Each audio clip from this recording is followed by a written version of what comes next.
I'm Rick Lin, and this is Cien News. Now we'll show you the latest news from Changhua County, Taiwan. Let's get started. First, we'll look at some of the amazing musicals that the students at Cien Elementary School performed before their summer break. The musical is based on the well-known fable The Tortoise and the Hare. There were 42 students from 4th to 6th grades in the musical. They prepared for this for several months under their English teacher, Sarah Weinstein. They practiced the lines, songs, and dance moves on Wednesday afternoons and even on their nap times. The results are amazing. We'll now take a look at the highlights.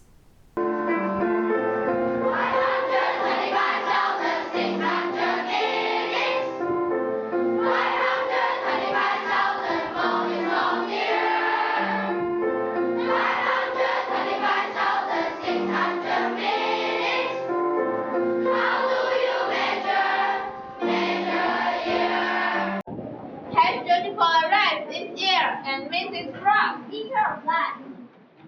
We are going to have a good dress this year, clean and fair, no funny business. He is talking to you, Mrs. Monkey. Yes, I'm competing again this year, and I will call my competition. Running is a good hobby, and everyone should try. Of course, only one person can win.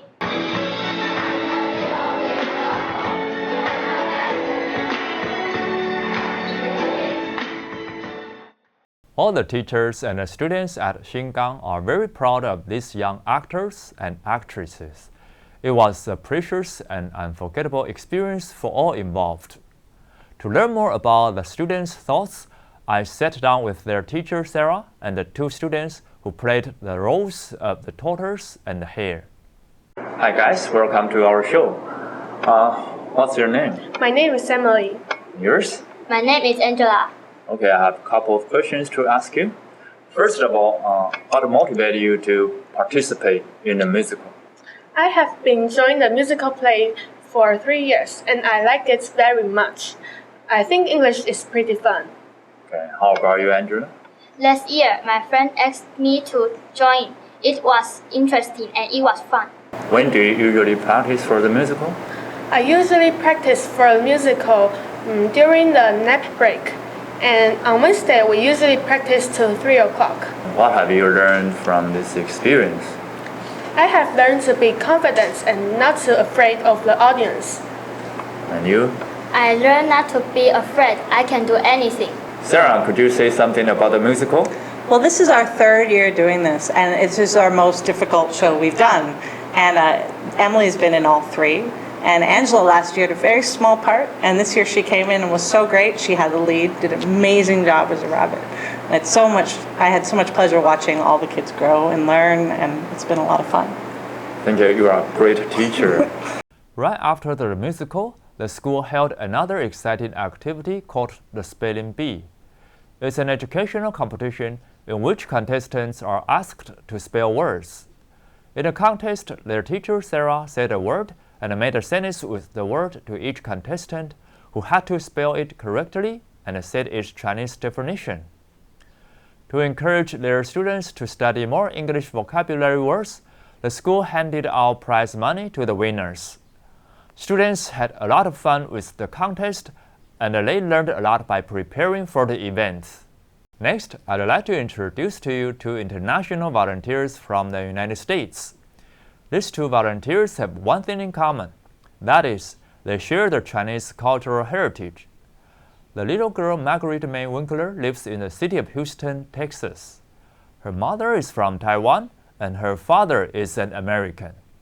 She comes to Taiwan on a regular basis to visit her relatives in Taiwan. Because of her love for photography, she is happy to be CIEN News correspondent in the U.S., providing educational videos about her school activities for us to broadcast. Now, let's watch the video of this cute volunteer. My name is Margaret May. I'm 11 years old. I'm going into 6th grade, and I'm from Houston, Texas. I'm very interested in photography. When I was in 2nd grade, my dad signed me up for photography class. I learned about the old cameras and the cameras that the photographers would have to put a cloth over their head to take the picture, and the new quick cameras. Well, they could start learning a language at an early age. I started learning Chinese when I was when I could start talking. Next, Caroline Shaw is a Taiwanese American from San Francisco. Starting last year, she talked to students at many different schools via Skype. This year, she came visit Changhua and talked to them in person. To Caroline and the students she talked to on Skype, it was an unforgettable experience. Let's learn more about this young and kind volunteer by watching her video. Hello, I am Caroline Shao. I come from San Francisco, California in the United States, and I'm here to visit my grandpa for his 90th birthday and to also take care of my ama. So I visited 3 schools in the Erli and Shizhou district, and a couple of the students at first were quite shy and didn't speak at all, but later I got them to talk by playing some games and telling them about my trips in America and experiences, as well as what kind of cultures and people are there in my school, as well as the sports and the academics that go on at my school at SHCP. And so as I talked to more of the students, they got more involved in my conversation, and some of them began to show me some performances. A group of students played the flute for me and played 2 songs, and later on they also taught me how to ride the tricycle.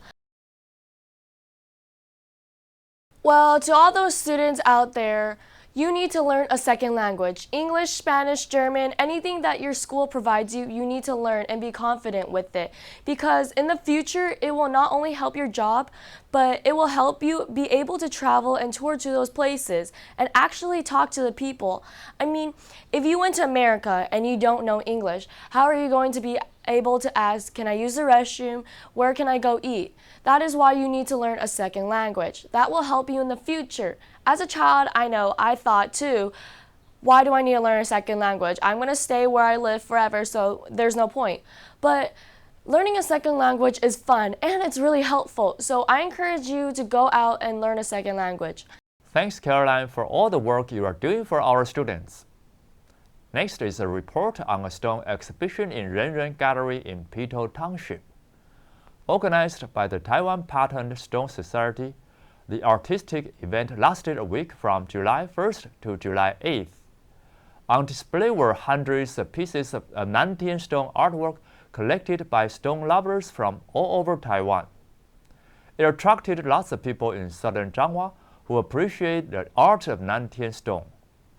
According to the president of the Stone Society, Mr. Wang, this particular type of stone is named after a tourist attraction in Taidong County, Nantian. To most stone collectors, Nantian is like a Mecca for Muslims. Many people come to visit this place to search for stones with artistic value. As you can see, there are all kinds of interesting patterns on the stones. There are many formed by the impact of waves. Mr. Wang said that he plans to help more people learn more about Taiwan Nantian stone art by holding exhibitions outside Taiwan. Another unique art form also on display in the same gallery was the tree root carving calligraphy. It's an art form which blends calligraphy and the art of root carving. According to the collector Mr. Kang, who kindly shared his collection of tree root carving calligraphy tablets, the material used in the art form is the Indian azalea roots that grow in China. It takes an artistic and inventive mind to be able to create a beautiful character based on the natural shape of root materials.